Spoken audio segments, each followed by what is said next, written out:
Hi everybody, welcome to the latest episode of the SCU show. I'm your host SCU. We have another great show for you this week. Last week we did our longest show yet, or the week before, whichever it was. But once again, another great show for on tap here for you guys. I want to start with the fact that people are still panicking about the coronavirus. Are we gonna have college football? Are we gonna have this? Are we gonna have that? Well, here's a stat for you that tells us that we're going to have some college football this year. All Big 12 schools, 13 of 14 SEC schools, 8 ACCs. By the way, this morning came out about 45 minutes ago. The ACC president has said that they're pretty much going to play college football this year in the fall.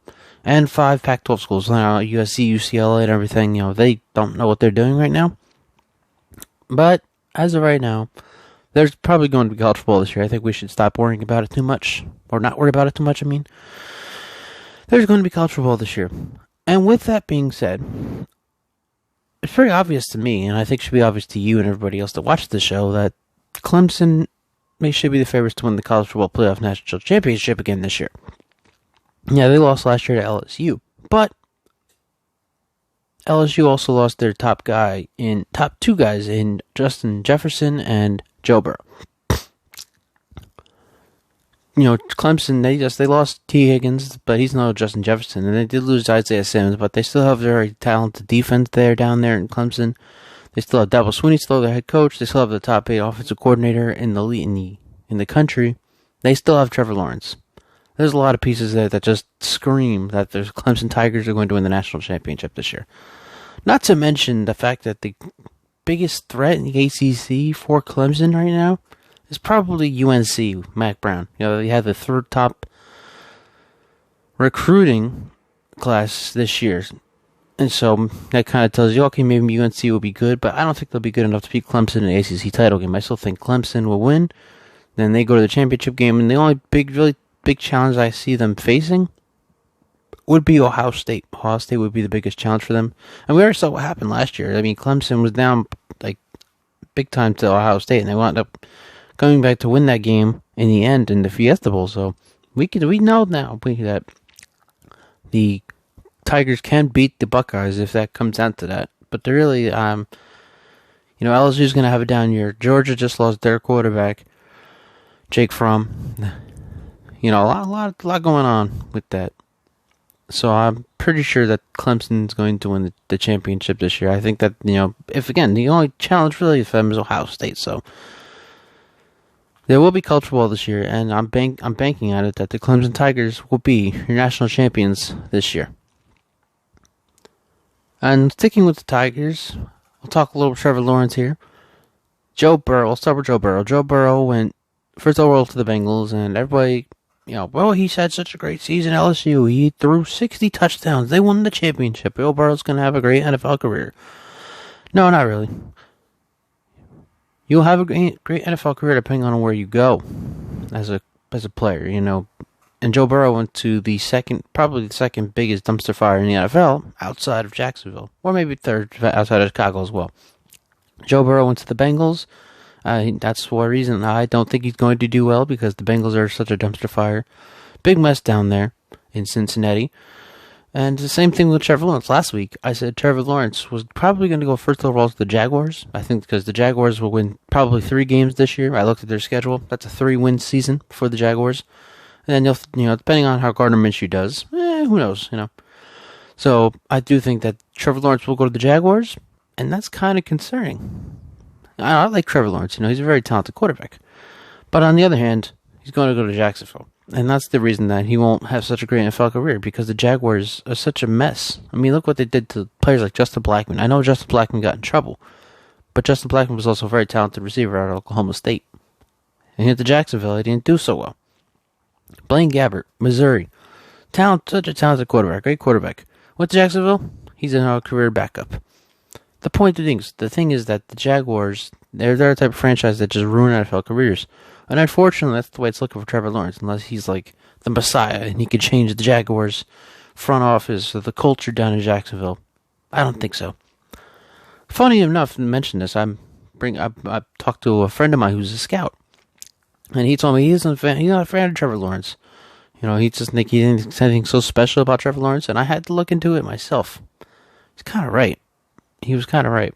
Trevor Lawrence kind of reminds me of Gardner Minshew. You know, they both run the ball same type of way. They both have the same play style. Both have some type of hair going on. You know, Trevor Lawrence has the long hair, and Gardner Minshew has the mustache that everyone loves so much. Yeah, I don't see anything really special on Trevor Lawrence. And unfortunately for him, he's probably going to go to the Jaguars, and, you know, it's just not going to work out. It's going to be a mess. It's not going to be good. They need more help. They need better front office. They need better everything. And it's not going to happen in a year, so unfortunately for Trevor Lawrence, that's the way he's looking. His NFL career is going to be all for none if he stays with the Jaguars his entire NFL career. So there's that. Yeah, you know, Trevor Lawrence. We'll see what happens. Maybe some other team will trade up to get the top overall pick, or maybe another team will do worse than the Jaguars. I don't think so, but we'll see. All right, here's something interesting. USA Today's Nate Davis brought out a list of projected records, how teams will finish their regular seasons. For the most part, I like what I saw. It was pretty good. It was a pretty good list for what I saw. You know, there was a few things I didn't like. You know, I have the list. I have a few things I'd like. Right here, here's the Chiefs win the West. Of course, I mean they're the Chiefs, the defending champions. Nothing's broken. They'll fix it. Baltimore wins the North. The other three teams are crapshoot. The Colts win the South. I think they're the best team. You know, Houston's a mess. Tennessee, they signed their quarterback. Who, come on, I don't have to go there. Saints win the NFC South. Yep. You know, everyone's talking about Tom Brady, but Tom Brady doesn't have any chemistry with these guys. Drew Brees, he has that chemistry. Dallas wins the East. I do believe so. I believe maybe Carson Wentz gets hurt, or he just struggles, and Jalen Hurts takes over at one point. Maybe. But I think that Cowboys with Mike McCarthy will do well. I don't agree that the Niners win the NFC West at 12-4, or Green Bay win the North at 10-6. I don't think the Packers get 10 wins. Maybe 9, maybe 8. We have one receiver and had to face all the corners in the NFC North. You know, Desmond Trufant, Jeff Okudah, Eddie Jackson. Come on. That's in the North. They still have to face the Niners, Saints defense, Tampa Bay's defense. It's going to be a mess. All right, but the point is, that's not the whole thing. There are two things that I really didn't agree with when it came to this list. And the first thing was the Giants finished 2-14, the worst record in the NFL. That's crap. That is absolute crap. The Giants are not going to finish 2-14. That's just absolutely not going to happen. That's like saying they're just going to beat the Redskins, who, by the way, are going to have a top 10 defense in the NFL. It's not like the Redskins are going to be that bad either. But their offense is pretty lackluster. But pretty much what they're saying is like, oh, they're just going to beat the Redskins and nobody else. That's not going to happen. The Giants have so much potential for them, going for them. Daniel Jones last year, with all the injuries at wide receiver, 24 touchdown passes. 12 interceptions, sure, but 24 touchdown passes. That's pretty damn good for what he had to work with. Now all his receivers are coming back healthy, especially him and Darius Slayton, the 5th-round pick from last year, who led, I believe he led all rookies in touchdowns. That's going to be something I'm looking forward to very much. I can't wait to see that. Him and Daniel Jones. Plus, Saquon missed some time, so he'll be back. You know, I don't get 2-14. That's just a joke to me. He's like, seriously. That makes no sense. It's disrespectful to the Giants, really. I think that they're just going 2 games. It's not going to happen. They'll be up there. They'll be maybe not 10 wins, like I said earlier on an earlier show, but they're going to be better than 2-14. That's crazy.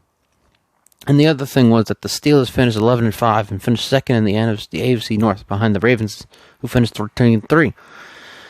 Maybe I could see the Ravens finishing 13-3. You know, see what happens with James Prosh, the guy from SMU, and see if Lamar Jackson could throw more than 36 touchdowns, which I believe he will. I think he'll hit over 40. But the Steelers finishing 11-5, not happening. That's another thing. It's crazy. They're closer to 5-11. I've had them like 7-9 next year. Big Ben's 38 years old and just had elbow surgery. He's going to come back. He's not working out. The reports are coming out. He's not working out. They have no number one receiver. James Washington's a better receiver, Juju Smith-Schuster at this point, and not even he's a one. And then they got another guy. I don't remember who they drafted, but they drafted another receiver. You know, that could be their one. A rookie being their one. It's not a good sign. And they don't have a great running back either. James Conner is good. He's no Le'Veon Bell when Le'Veon Bell was in Pittsburgh. And then they just drafted a guy out of Maryland who I'm questionable about as well. No, the defense will be good. That'll be a pretty good defense. But their offense, no, that's not a 11-win team at all. No way. So there you have it. The two things I do not agree with when it comes to Nate Davis. Follow him on Twitter at @NateDavis. USA Today projected list of records.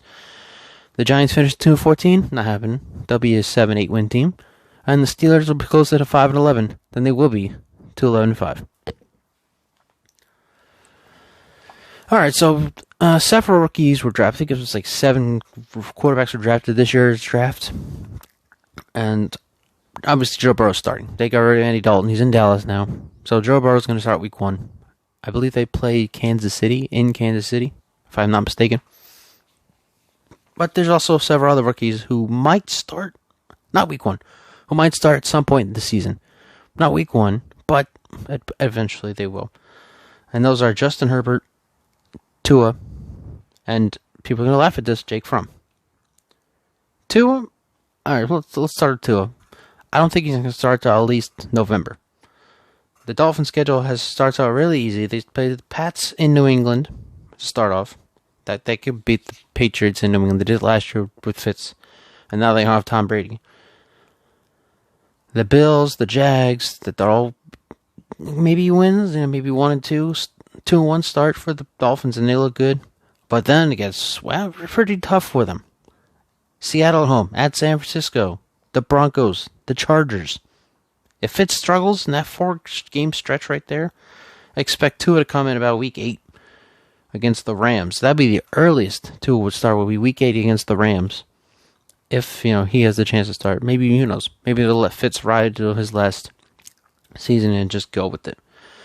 As for Herbert, I think he'll start a little earlier than that. I think he'll start week 6 against the Jets.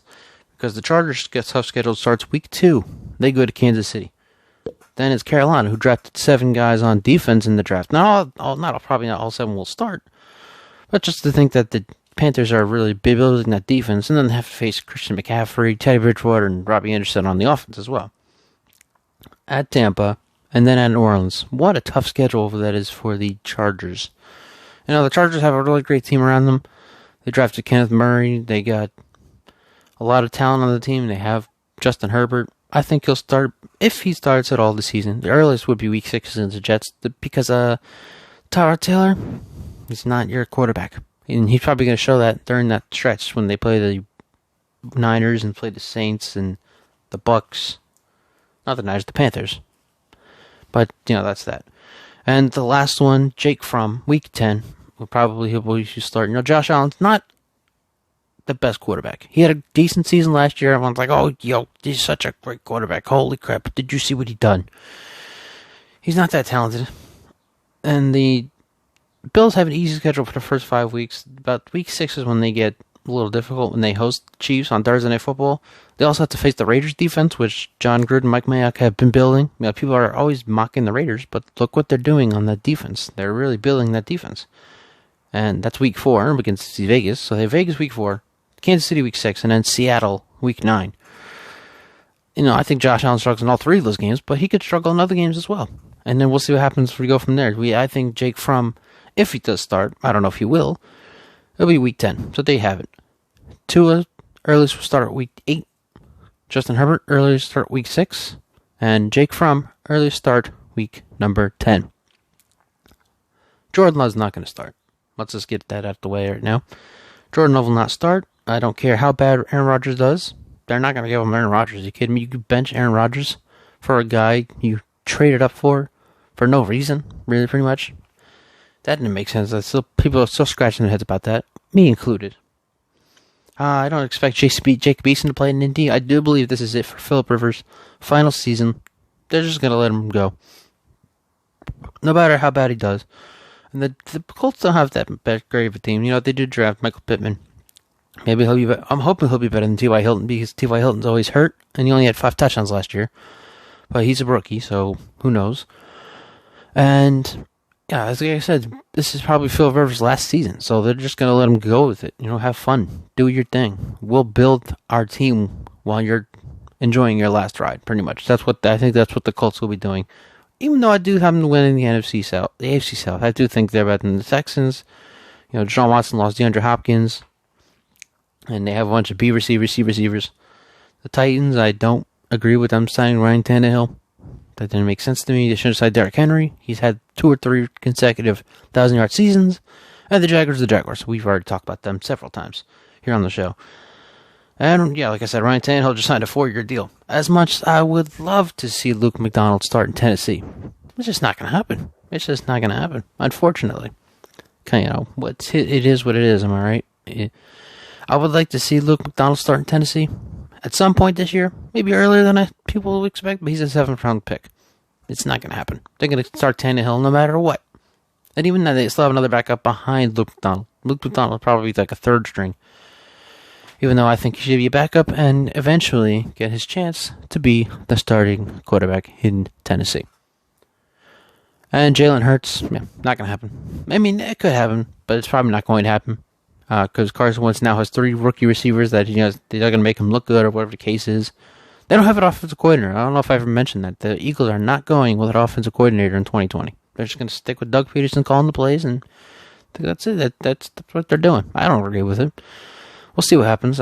If Wentz gets hurt, obviously I think Jalen Hurts will play.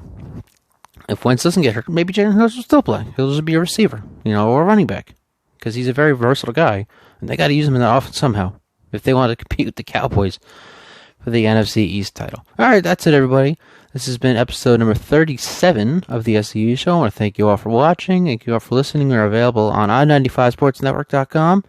Available with all other different podcasts, of which names I do not have. We'll have them next week. Sorry, guys.